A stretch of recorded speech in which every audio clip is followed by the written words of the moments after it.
On est témoin avec Marcel Duchamp de l'exercice d'une liberté créatrice totale. Duchamp aurait pu être un bon peintre figuratif.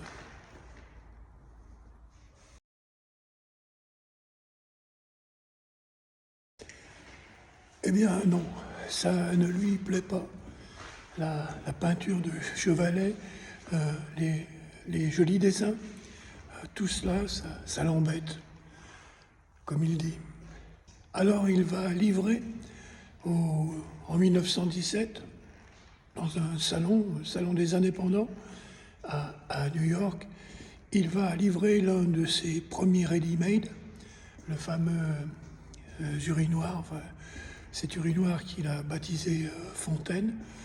Et cet objet va déranger si fort les Yankees que, eh bien, il va rester durant toute la durée de l'exposition caché derrière un panneau.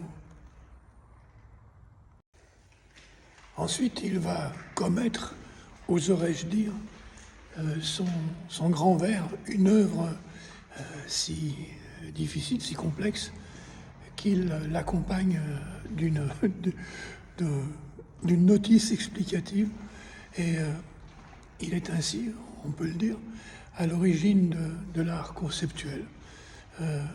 Cet art qui s'élève contre ce qu'il appelle l'art rétinien. L'art rétinien, celui qui fait plaisir à la rétine, celui qui passe d'abord par ce que l'œil reçoit en tant qu'émotion esthétique, non. Tout ça, ça l'intéresse pas trop. L'art rétinien, le cerveau reptilien, tout ça, ça va un peu ensemble. Il préfère, lui, les exercices de l'esprit.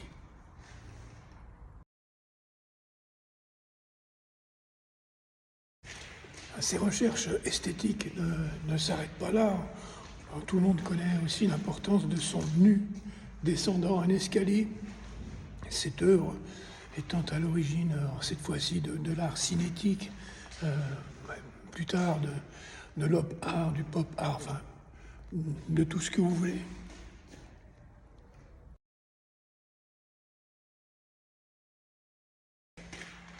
Bon, très bien, mais tout le monde sait tout ça.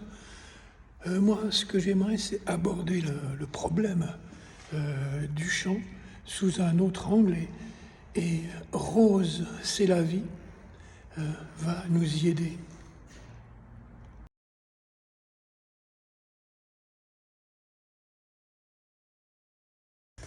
Rose verra des choses que Marcel ne voyait pas.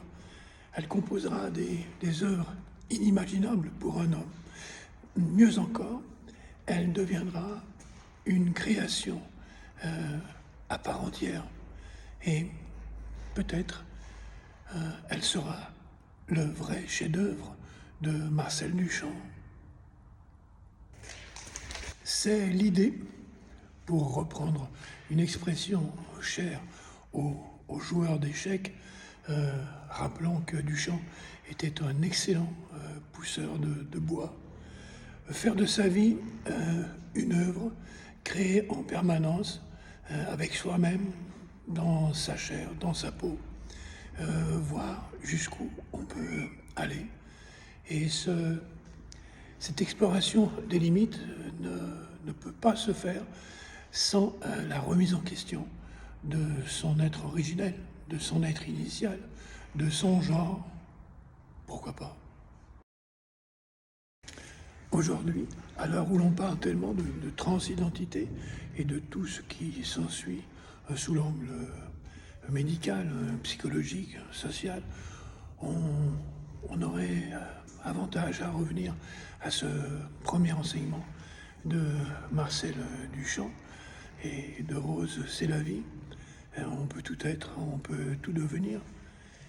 Il n'y a de frontières que pour ce que l'on veut enfermer, emprisonner en soi, au risque d'en tomber malade, au risque de limiter son existence, de la renier comme on se ronge les ongles. Soyons artistes, donc. On peut tous l'être. L'art, c'est la vie. Eros, c'est la vie. Rose, c'est la vie.